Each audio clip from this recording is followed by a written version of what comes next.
Hello friends, welcome to Learners Forum. In the video நம்ம nodal analysis உடைய continuation தான் பார்க்க போறோம். So first video nodal analysis பார்த்தோம். இப்போ இதே nodal analysis with voltage sources பார்க்க போறோம். So நம்ம மெஷ்க்கு எப்படி பார்த்தோமோ அதே மாதிரி nodal analysisக்கும் voltage sources இருக்கும்போது இந்த analysis எப்படி perform பண்றது அப்படிங்கறத பார்க்கலாம். So இதுல நமக்கு ரெண்டு cases இருக்கு. Case 1, when voltage source is connected directly between non-reference node and reference node. Nodal voltage, அதாவது nodal voltage at non-reference node will be equal to the specified voltage of source. So இதுதான் case 1. இதுக்கான examples எல்லாமே நம்ம previous videoல பார்த்திருப்போம். ஆனா இப்ப second caseல எடுத்துக்கிட்டோம் அப்படின்னா when voltage source connects two separate non-reference nodes, then the nodes need to be combined into a single node which is called as a super node. So இதுதான் இந்த second case ஆன condition. இதை பத்தி நான் பார்க்க போற அனாலிசிஸ் தான் நம்ம சூப்பர் நோட். இப்போ நம்ம ரெண்டு note V1 and V2 consider பண்ணிக்கலாம். இதனுடைய வோல்டேஜ் நமக்கு தெரியாது. ஸோ இதுக்கு ரெண்டுத்துக்குமே நடுவில் பார்த்தீங்கன்னா நம்ம இன்னொரு வோல்டேஜ் சோர்ஸை வந்து கனெக்ட் பண்ணியிருக்கோம். இந்த கனெக்ஷனை தான் நம்ம வந்து சூப்பர் நோட் அப்படின்னு சொல்லுவோம். அதாவது அன்னோன் வோல்டேஜஸ்க்கு நடுவில் நமக்கு ஒரு வோல்டேஜ் சோர்ஸ் வந்து கனெக்ட் ஆயிருக்க இந்த கண்டிஷனை தான் வந்து சூப்பர் நோட் அனாலிசிஸ்க்கு நம்ம யூஸ் பண்ண போகிறோம். இப்போ நம்ம என்ன பண்ணணும் அப்படின்னா இது எல்லாத்தையும் சேர்த்து ஒரே நோடாக நம்ம கன்வெர்ட் பண்ணிக்கணும். ஸோ அந்த ஒரே நோடை தான் நம்ம சூப்பர் நோட் அப்படின்னு சொல்லுவோம். அண்ட் அதுக்கு யூஸ் பண்ற அனாலிசிஸ் தான் நம்ம சூப்பர் நோட் அனாலிசிஸ் அப்படின்னு சொல்லுவோம். ஸோ இந்த கண்டிஷன்ல இருக்கும்போது அனாலிசிஸ் எப்படி பண்றது அப்படிங்கறத பார்க்கலாம். So whenever there is a voltage source connected between two unknown voltages or non-reference nodes, two nodes are joined together to form a single node which is called as a super node. So நம்ம டெஃபினிஷன்ல பார்த்த மாதிரி இப்போ இந்த சர்க்யூட்ல consider பண்ணிட்டோம் அப்படின்னா இங்க V2 V3 அப்படிங்கிறது வந்து unknown voltages.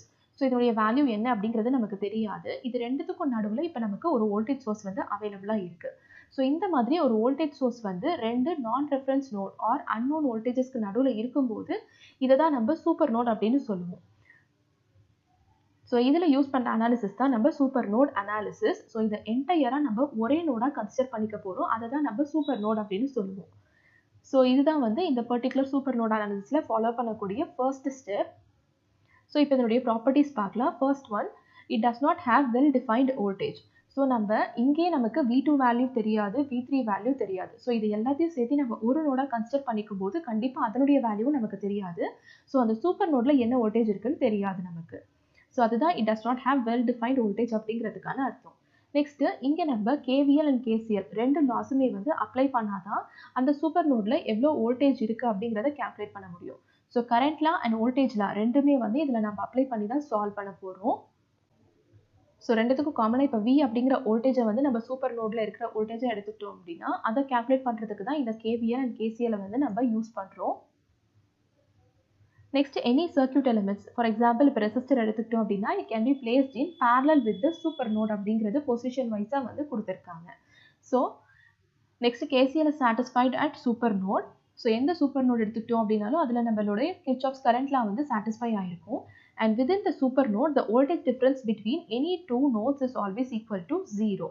So நம்ம ரெண்டு நோட்ஸ் எடுத்துப்போம், அதுக்கு ரெண்டுத்துக்கும் நடுவில் இருக்க வோல்டேஜ் டிஃபரன்ஸ், ஃபார் எக்ஸாம்பிள் இப்போ V2 V3 எடுத்துக்கிட்டோம் அப்படின்னா இந்த ரெண்டு நோட்ஸ்க்கு நடுவில் இருக்கிற வோல்டேஜ் டிஃபரன்ஸ் வந்து நமக்கு 0வா இருக்கும். ஸோ இதுதான் இதோடைய ப்ராப்பர்ட்டிஸ். இப்போ இதை பேஸ் பண்ணி ப்ராப்ளம்ஸை சால்வ் பண்ணலாம். ஸோ இந்த கொஸ்டின் வந்து கேட் 2014ல் கேட்டிருக்க கொஸ்டின். இந்த circuit value of node voltage V2 is.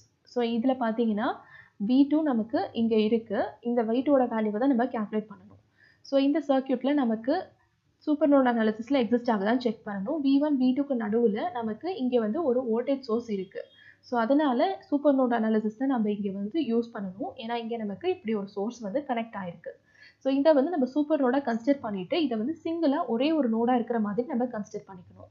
So இங்கே நம்ம KCL அப்ளை பண்ணோம் அப்படின்னா அப்போ நமக்கு எப்படி கிடைக்கும், between 1 and 2 நம்ம வந்து KCL அப்ளை பண்ணும்போது ஃபர்ஸ்ட் நம்ம ஈக்குவேஷனை எழுதிக்கலாம். ஸோ V1ல எடுத்துக்கிட்டோம் அப்படின்னா KCL அப்ளை பண்ணும்போது கரண்ட் வேல்யூ வந்து 4 கொடுத்துருக்காங்க, which is equal to V1 divided by இங்கே நமக்கு என்ன எலிமெண்ட் இருக்கு, -J3 வேல்யூவில் இருக்கு, ப்ளஸ் இந்த பிரான்ச்சில் பார்த்தீங்கன்னா V2 divided by J6 plus V2 divided by நமக்கு இன்னொரு பிரான்ச் இருக்கு, ஸோ 6 ohms ரெசிஸ்டர். அண்ட் இதில் பார்த்தீங்கன்னா so 4 is equal to J2V1 plus V2 minus JV2 அப்படின்னு நமக்கு கிடைக்கும், divided by 6. ஸோ இதை சால்வ் பண்ணோம் அப்படின்னா 24 which is equal to j 2v1 plus 1 minus j into v2 அப்படின்னு நம்ம simplify பண்ணி எழுதிக்கலாம். இது நம்மளுடைய first equation இருக்கட்டும். நெக்ஸ்ட் ஸ்டெப்பை நம்ம என்ன பண்ணணும் அப்படின்னா KVL வந்து அப்ளை பண்ணணும். between v1 and v2 நமக்கு v1 minus v2 which is equal to இங்கே வேல்யூ என்ன கொடுத்துருக்காங்க அப்படின்னு பார்த்தீங்கன்னா 10 volt கொடுத்துருக்காங்க. ஸோ 10 angle of 0 degree கொடுத்துருக்காங்க. ஸோ இதிலிருந்து v1 is equal to v2 plus 10 அப்படின்னு நம்ம எழுதிக்கலாம். இதை வந்து நம்ம செகண்ட் இக்குவேஷனை கன்சிடர் பண்ணிக்கலாம். So first equation second equation கிடைச்சதுக்கு அப்புறமா இப்போ இந்த செகண்ட் இக்குவேஷன் எடுத்து ஃபர்ஸ்ட் இக்குவேஷனை நம்ம சப்ஸ்டியூட் பண்ணோம் அப்படின்னா 24 which is equal to j2v1 plus 1 minus j into v2 அப்படின்னு நமக்கு கிடைக்கும். இதில் v1க்கு பதிலாக j2 into v2 plus 10 அப்படின்னு சப்ஸ்டியூட் பண்ணோம் அப்படின்னா remaining 1 minus j into v2 அப்படின்னு நமக்கு கிடைக்கும். ஸோ இதை நம்ம ஃபர்தராக சிம்பிளிஃபை பண்ணலாம் which is equal to j20 plus 1 plus j into v2 அப்படின்னு நமக்கு கிடைக்கும். ஸோ இதிலிருந்து v2 ஓட வேல்யூ எடுத்தோம் அப்படின்னா 24 minus j20 divided by 1 plus j அப்படின்னு கிடைக்கும். ஸோ இந்த வேல்யூ பார்த்தீங்க அப்படின்னா நம்ம கான்ஜுகேட் எடுக்கலாம். அப்போ நமக்கு சிம்பிளிஃபைடாக கிடைக்கும். ஸோ கான்ஜுகேட் எடுக்கும்போது 24 minus j20 divided by 1 plus j into opposite value. So 1 minus j divided by 1 minus j அப்படின்னு நமக்கு கிடைக்கும். ஸோ கான்ஜுகேட் பண்ணதுக்கு அப்புறமா சிம்பிளிஃபை பண்ணோம் அப்படின்னா 24 minus j20 minus j24 minus 20 divided by 2 அப்படின்னு கிடைக்கும். which is equal to 4 minus j44 divided by 2. 2ஆல் divide பண்ணோம் அப்படின்னா 2 minus j22 அப்படின்னு நமக்கு கிடைக்கும்.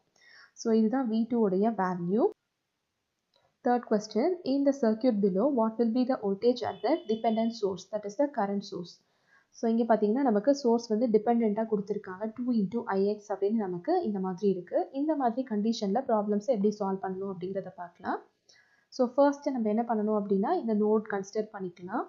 ஸோ இந்த நோடில் நம்ம KCL அப்ளை பண்ணும்போது நமக்கு எப்படி இருக்கும் equation current value 10 which is equal to first இந்த பிரான்ச்சில் எடுத்துக்கிட்டோம் அப்படின்னா ix அப்படிங்கிற கரண்ட் ஃப்ளோ ஆகுது ப்ளஸ் அகெயின் 2ix அதே டைரக்ஷன் தான் அதனால பாசிட்டிவ்லேயே இருக்குது. அண்ட் இந்த பிரான்ச்சில் எடுத்துக்கிட்டோம் அப்படின்னா இங்கே நமக்கு கரண்ட் வேல்யூ தெரியாது. ஸோ v by r ரேஷியோவில் எக்ஸ்பிரஸ் பண்ணலாம். Value v divided by r value 1 plus இந்த பர்டிகுலர் பிரான்ச்சில் பார்த்தீங்கன்னா v ப்ளஸ் 8 volt. ஏன் அப்படின்னா நமக்கு ஆப்போசிட் டைரக்ஷனில் இருக்குது. அண்ட் இங்கே வந்து பார்த்தீங்கன்னா r வேல்யூ 2. ஸோ இதை சிம்பிளிஃபை பண்ணோம் அப்படின்னா 10 is equal to 3 into ix plus 3v plus 8 divided by 2 அப்படின்னு கிடைக்கும். ஸோ இந்த இக்குவேஷனை நம்ம ஃபர்ஸ்ட் இக்குவேஷனை கன்சிடர் பண்ணிக்கலாம். ஸோ நம்மளுடைய ஃபர்ஸ்ட் ஸ்டெப் வந்து முடிஞ்சிருச்சு. செகண்ட் ஸ்டெப் என்ன பண்ணணும் அப்படின்னா v is equal to 2ix, அதாவது இந்த பர்டிகுலர் பிரான்ச்சில் கரண்ட் வேல்யூ நமக்கு 2 into ix அப்படின்னு கிடைச்சிருக்கு. அதை எடுத்து இதில் சப்ஸ்டியூட் பண்ணலாம்.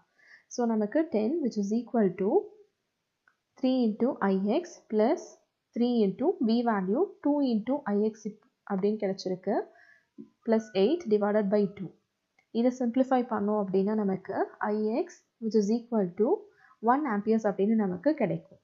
ஸோ இதுதான் இந்த பர்டிகுலர் வேல்யூ ஆஃப் கரண்ட், அதாவது இந்த டிபெண்டன்ட்டில் கொடுத்துருக்க ix உடைய வேல்யூ. இதில் இப்போ சப்ஸ்டியூட் பண்ணோம் அப்படின்னா v is equal to 2 into 1 which is equal to 2 volt அப்படின்னு கிடைக்கும். ஸோ நமக்கு டிபெண்டன்ட் சோர்ஸில் ஃப்ளோ ஆகிற வோல்டேஜ் வேல்யூ தான் கேல்குலேட் பண்ண சொல்லி கேட்டிருக்காங்க. இதை சப்ஸ்டியூட் பண்ணோம் அப்படின்னா v is equal to 2 into 1 2 volt அப்படின்னு கிடைக்கும். இதுதான் நமக்கு கேட்டிருக்க கொஸ்டின்கான ஆன்சர், அதாவது டிபெண்டன்ட் சோர்ஸில் இருக்க value. Next question, find the value of v1 and v2 in the given circuit. So இந்த சர்க்யூட்டில் அகைன் நமக்கு ஒரு voltage source between v1 and v2 கொடுத்துருக்காங்க. ஸோ நமக்கு இங்கே ஒரு சூப்பர் நோட் ஃபார்மேஷன் இருக்குது. ஸோ இதை என்டையராக நம்ம சிங்கிள் நோடாக கன்சிடர் பண்ணிவிட்டு நம்மளுடைய நோடல் அனாலிசிஸ் ப்ரொசீஜரை வந்து ஃபாலோ பண்ணணும். ஸோ ஃபர்ஸ்ட் நம்ம KCL அப்ளை பண்ணோம் அப்படின்னா இங்கே நமக்கு 2 amperes ஆஃப் கரண்ட் அப்படின்னு இருக்குது. ஆப்போசிட் டைரக்ஷன், ஏன்னா இங்கே அவுட் கோயிங்காக இருக்கும், இங்கே இன்கமிங்காக இருக்குது. ஸோ கரண்ட் டைரக்ஷன் சேஞ்ச் ஆகிருக்கிறதுனால ஒரு நெகட்டிவ் சைன் -2 ப்ளஸ் இந்த பிரான்ச்சில் பார்த்தீங்கன்னா v1 வோல்டேஜ் இருக்குது அண்ட் r வேல்யூ 2 ப்ளஸ் இந்த பர்டிகுலர் பிரான்ச்சில் v2 divided by r value 4. And next இங்கே பார்த்தீங்கன்னா நமக்கு இன்னொரு கரண்ட் சோர்ஸ் சேம் டைரக்ஷனில் இருக்குது. ஸோ +7 அப்படின்னு நமக்கு கிடைக்கும் which is equal to 0. So இதை சிம்பிளிஃபை பண்ணோம் அப்படின்னா 2v1 plus v2 which is equal to minus 20 அப்படின்னு கிடைக்கும். இதை நம்ம first equation கன்சிடர் பண்ணிக்கலாம்.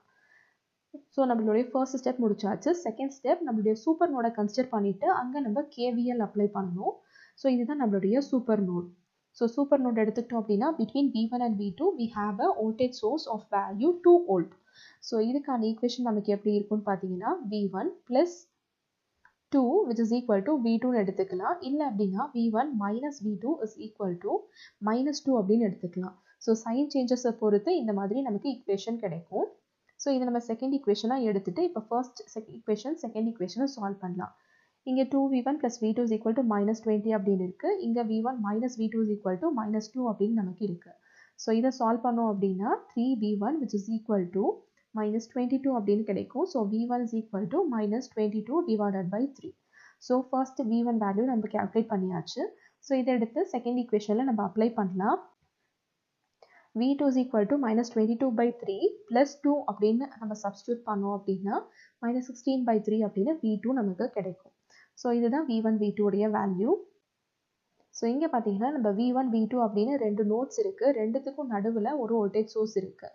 ஸோ இந்த கண்டிஷனில் v1 வேல்யூவும் நமக்கு தெரியாது, v2 வேல்யூவும் நமக்கு தெரியாது.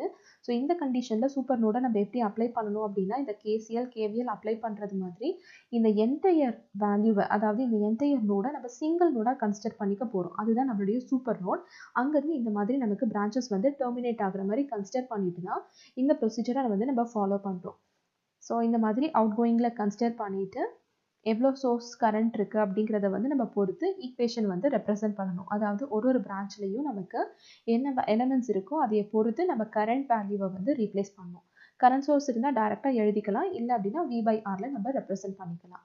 ஸோ அந்த மாதிரி பண்ணி நம்ம ஈக்குவேஷனை ஃபர்ஸ்ட்டு எழுதணும், KCL ஈக்குவேஷன். அண்ட் அதை சால்வ் பண்ணோம் அப்படின்னா நமக்கு ஒரு ஈக்குவேஷன் கிடைக்கும். நெக்ஸ்ட்டு KVL எங்கே அப்ளை பண்ணணும் அப்படின்னா இப்போ நம்ம கன்சிடர் பண்ணியிருக்க இந்த என்டையர் நோடு, அதாவது ஒரு சூப்பர் நோடை நம்ம கன்சிடர் பண்ணியிருக்கோம், எல்லாத்தையுமே சேர்த்து ஒரே நோடாக அந்த சூப்பர் நோடுக்கான ஈக்குவேஷன் தான் இந்த particular value v1 minus v2 is equal to 1 அப்படிங்கிறது. ஸோ சைன் சேஞ்ச் கண்டிப்பாக நம்ம கவனிச்சுக்கணும். அதை பொறுத்து நமக்கு செகண்ட் ஈக்குவேஷன் அமையும். அந்த ரெண்டு ஈக்குவேஷன்ஸை சால்வ் பண்ணோம் அப்படின்னா நமக்கு தேவையான பராமீட்டர்ஸை இந்த மாதிரி கால்குலேட் பண்ணிக்கலாம். ஸோ இங்கே v1 v2 அப்படிங்கிறதுனால டேரெக்டாக நமக்கு இந்த சிம்பிள் ஸ்டெப்ஸோட முடிஞ்சிருச்சு.